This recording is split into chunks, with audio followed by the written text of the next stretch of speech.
ખેડાના ગળતેશ્વર ગામના સેવાલિયામાં એક પ્રેમ સંબંધમાં પરિણીતાની હત્યા કરવામાં આવી છે।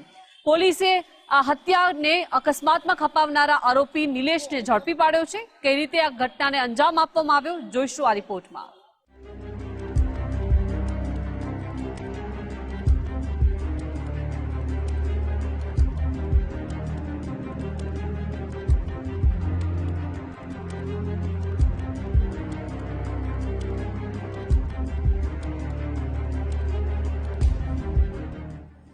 આડા સંબંધોનું દૂષણ હવે રાજ્યના મહાનગરોની સાથે જ ગ્રામ્ય સ્તરે પણ પ્રસર્યું છે। ખેડા જિલ્લાના ગળતેશ્વર તાલુકાના સેવાલિયા ગામે પરિણીતાને તેના પ્રેમીએ જ મોતને ઘાટ ઉતારી। નાનકડા સેવાલિયા પંથકમાં ચકચારી હત્યાકાંડને આચર્યા બાદ પ્રેમીએ સજાથી બચવા માટે એક મોટું તરકટ પણ રચ્યું, પરંતુ મૃતક પૂજાના સંબંધીઓ અને પોલીસની સતર્કતાથી હત્યારા નિલેશ પરમારના તમામ ઈરાદા એક ઝાટકે નેસ્તનાબૂદ થઈ ગયા। સેવાલિયા પોલીસની પ્રાથમિક પૂછપરછમાં સામે આવ્યું કે પૂજા પટેલ અને નિલેશ પરમાર વચ્ચે લાંબા સમયથી પ્રેમ સંબંધ હતો। મૃતક અને હત્યારાનો પરિવાર એકબીજાને ઓળખતા હતા। 12 ફેબ્રુઆરીએ રાત્રે પૂજા અને નિલેશ એકાંતમાં મળવા નીકળ્યા। જલારામ મંદિરની સામે આવેલી ખાનગી પ્રોપર્ટીમાં બંને મળ્યા અને આ સમયે પૂજા પટેલ અને નિલેશ વચ્ચે કોઈ કારણોસર ઝઘડો થયો। વાતચીતમાં ઉશ્કેરાઈ ગયેલા નિલેશ પરમારે ધક્કો મારતા પૂજાને માથામાં ગંભીર ઇજાઓ થઈ અને ઘટના સ્થળે નીચે પડેલા પથ્થરો માથામાં વાગતા પૂજા પટેલનું ઘટના સ્થળે જ પ્રાણ પંખે ઉડી ગયું। પોતાની પ્રેમિકાની ઓચિંતી હત્યા બાદ સજાથી બચવા માટે નિલેશ તેને અકસ્માતમાં ખપાવવાનું ષડયંત્ર રચ્યું। ખાનગી જગ્યાએથી પૂજાનો મૃતદેહ બહાર કાઢીને પોતાની ગાડીમાં નાખ્યો અને થોડેક દૂર આવેલા સ્વામિનારાયણ મંદિરની નજીક જાહેર રોડ પર પૂજા પટેલની લાશ નાખીને આરોપી ફરાર પણ થઈ ગયો। નિલેશ પરમારે ચતુરાઈથી હત્યાની ઘટનાને અકસ્માતમાં ખપાવવાનો પ્રયાસ કર્યો। મૃતકના પતિને ઓળખતા હોવાથી ઘરે જઈને પૂજાને અકસ્માત નડ્યો હોવાની જાણ પણ કરી, પરંતુ કહેવાય છે ને કે બાપ છાપરે ચડીને પોકારે તેમ ગણતરીના કલાકોમાં જ હત્યાનો ભેદ ઉકેલાઈ ગયો અને પોલીસ સમક્ષ નિલેશ પરમારે હત્યાની કબૂલાત કરી।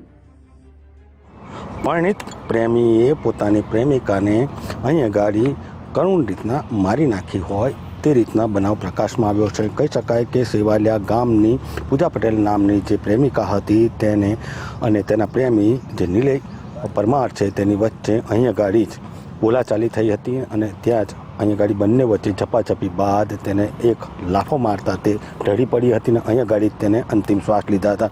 તે બાદ તે અહીંથી પોતાની કારમાં નજીકના સ્થળે એટલે કે સ્વામિનારાયણ મંદિરે ગાડી તે પોતાની કારમાં મૃતદેહને લઈ નાખી અને સમગ્ર ઘટનાને અકસ્માતમાં ખપાવવા માટેનો કારસો રચ્યો હતો અને કેટલાક સાક્ષીઓ પણ ઊભા કર્યા હતા, પરંતુ સેવાલિયા પોલીસની કડક કાર્યવાહી અને ઝીણવટભરી તપાસ બાદ પ્રેમી પકડી પાડવામાં આવ્યો છે અને અત્યારે તેનું રિકન્સ્ટ્રક્શન માટે એફએસએલ સાથે સેવાલિયા પોલીસ ઘટના સ્થળે પહોંચી છે।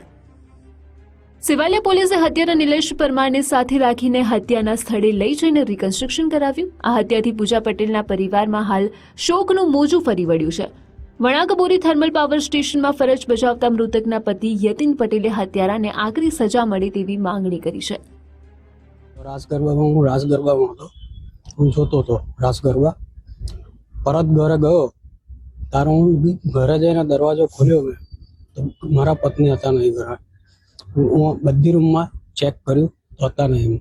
પછી મને એમ કે મારો ઇન્ટન્સ કેવો કે ગરબા જોવા ગયા હશે ફ્રેન્ડ સર્કલમાં, એટલે મેં હું ખોરવા નીકળ્યો નહીં। પછી હું સૂઈ ગયો એટલે આ બે જણા આવ્યા, નિલેશભાઈ રણછોડભાઈ અને નિકુંજભાઈ શંકરભાઈ પરમાર, બરાબર। એ મને ઉઠાડવા આવ્યા, ઘરે ઉઠાડવા આવ્યા। ચલ કે તારું કામ છે, જલ્દી ઉઠ કે। મેં કહ્યું શું થયું એમ, તો કે તું ચાલતો ખરો કે। પછી મને રોડ પર આવ્યા ને ત્યારે મને કીધું કે આવું થઈ ગયું છે એમ। પૂજા પટેલની હત્યા કયા કારણોસર કરવામાં આવી?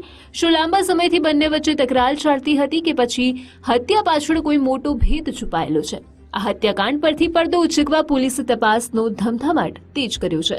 સેવાલિયા પોલીસ દ્વારા હત્યાની નજીકના સ્થળોના સીસીટીવી ફૂટેજ અને મોબાઈલ લોકેશનને આધારે આરોપીને સજા અપાવે તેવા સચોટ પુરાવા એકત્રિત કરવામાં આવી રહ્યા છે। સંદીપ રાજપૂત, ગુજરાત ફર્સ્ટ।